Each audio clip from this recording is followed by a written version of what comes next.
Hello, I'm Elgato and welcome back to the video. Today we're talking about something really fascinating when it comes to world options for Minecraft on the Xbox One. That is the new version, the beta which just came out recently, or the Bedrock version, or the Pocket Edition, because it has some really strange world options, including one of my favourite options ever, just because it's so strange, it's so out there, and it's so different to everything else in the game, and that is a world type which allows you to have the smallest world Minecraft has ever experienced on any platform ever. So, in case you're curious as to what that world type is, when you go to world type, you've got three options. You've got flat, which is super flat, and it's only the super flat regarding, just regular, dirt and stuff. Then you've got infinite, which is millions of blocks wide. It's much bigger than the old console worlds. But then on the exact opposite side of the spectrum, you've got the old world type, which means that from the furthest point in the very center of the world, you're only ever 128 blocks from the edge of the world, because it's a 256 by 256 world, the smallest world we've ever had on any version of Minecraft console. And today I wanted to show the world to you because it's just so small that you kind of have to see it to believe it. And I wanted to talk about some of the potential of it in today's video. Hopefully you'll do enjoy this. You can like it if you do like it, because it helps out the channel a lot. And let's say you do like seeing some of the weird stuff from the the Pocket Edition / the Bedrock version, which is carried over to the console now,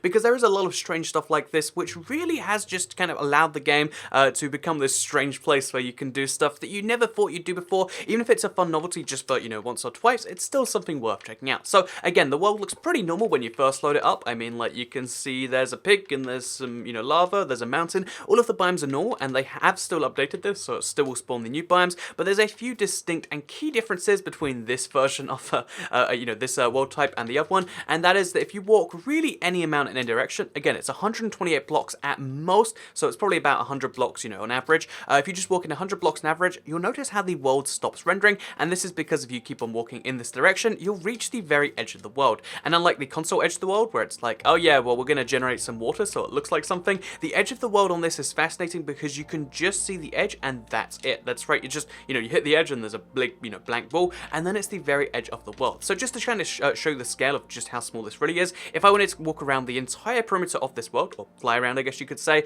this is how long it takes. I just walked from one corner of the world to the other corner, as you can see right there, and if I take a left turn there, then we can walk to another corner like that. So yeah, this is a fascinating world size option because it's something smaller than any other console's ever experienced, and it's so small that it kind of just begs the question of what can you do with it, and I think that's the kind of fun thing you can do with this. This isn't really meant for serious survival worlds, because eventually you're going to run out of just stuff that you need, because finding stuff like, oh yeah, do you want to have a bunch of mob spawners? You statistically don't have any. Want to find an abandoned mine shaft? You statistically don't have one. You want to do most of this stuff, it's going to be incredibly difficult, but then what this does actually lead to is it leads to a world where you have the kind of console challenge where it's limited stuff, but to an extreme level. So if you like the idea of the console being limited because it means you've got limited resources, this is even more limited resources, and it makes for a bunch of challenges which I think are quite fascinating in their way. So yeah, like I said, in case you're curious, you can't go beyond the edge of the world no matter what you do. Even though the clouds go there, there's nothing else that can get there, but there is kind of a loophole to this where if you, as you can see, if you go above the Y128 limit,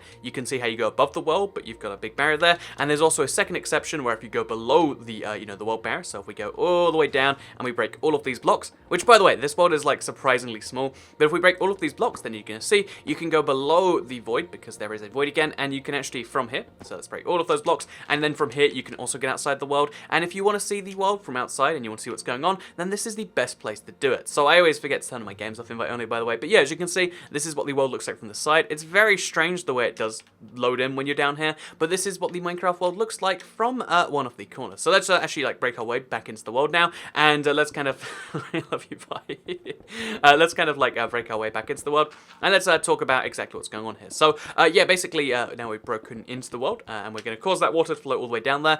You can see how this is the Minecraft world, and it leads to a bunch of challenges, like I said, that I wanted to talk about in today's video, because maybe you want to work out what the use for this is. And I feel like, again, the first one is to be extreme console version, where you're okay, limited resources like crazy, but there's also stuff where you could have the biggest destruction challenge ever. By the way, there's just a birch tree generating on the side of the hill there. A little bit weird, it seems like it's gone sideways for some reason. But yeah, basically the first challenge I feel like would be a UHC. This is perfect for a UHC because you can see other players and you can see them from any point in the world, you should be able to see them. So if you can't see them from up here, you can know there's some point below the ground, and this means you don't need maps in the world like this. You just need to be able to look at people and see their name tags, and you should be able to see them from any point in the map. So again, it kind of adds a new layer of fun, I feel like, to the UHC thing. And then as well as having like that, you could do like multiple player UHCs. One of the dreams for this world, once 30 players is working, is to have a 30 player UHC all on this size world, because it'd be a bit like PlayerUnknown Battlegrounds, where just everyone's so close to each other and things are just getting really crazy. That's something you could do with this place. But it's not just like, oh yeah, so you could do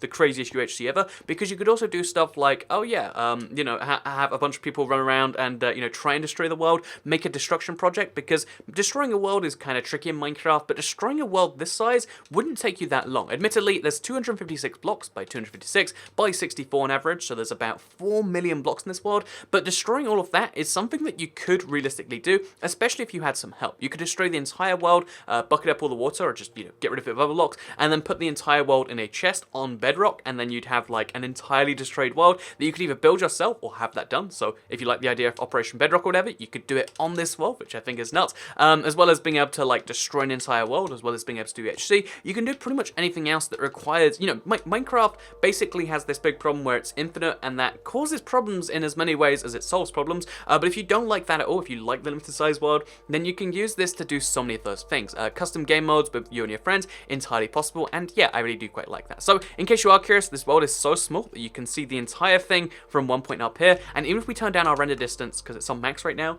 even if we turn it down to 12 chunks, theoretically it should be 8, but because of the way chunks load in a circle, it's not. But if we turn our, oh, that's the wrong button. Right? If we turn the world size down to, even 14 chunks, and then we go to the center of the world, we can see the whole thing with like, even with this massively decreased render distance, from the center right there. So yeah, you can see the whole world pretty much regardless of your render distance.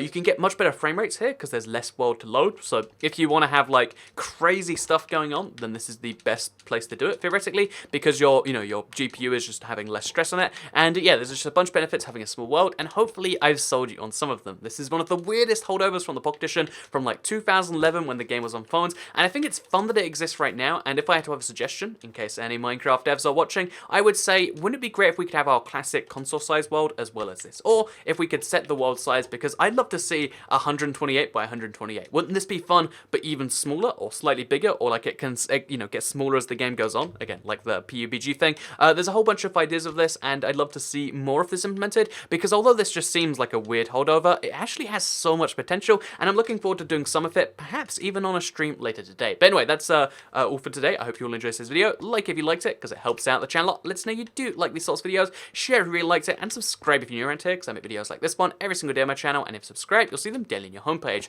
Let me know in the comments down below if you would like to see a stream, either doing survival or UHC on this world, because that's one of my first ideas I have when it comes to like, what could you do with this? But besides that, I hope you all enjoyed it. I'm going to be making a bunch more videos on the beta, so make sure you keep checking back the channel and, bell me and follow at IBX Toycat, because I'll see you all next time. Have a nice day. Goodbye.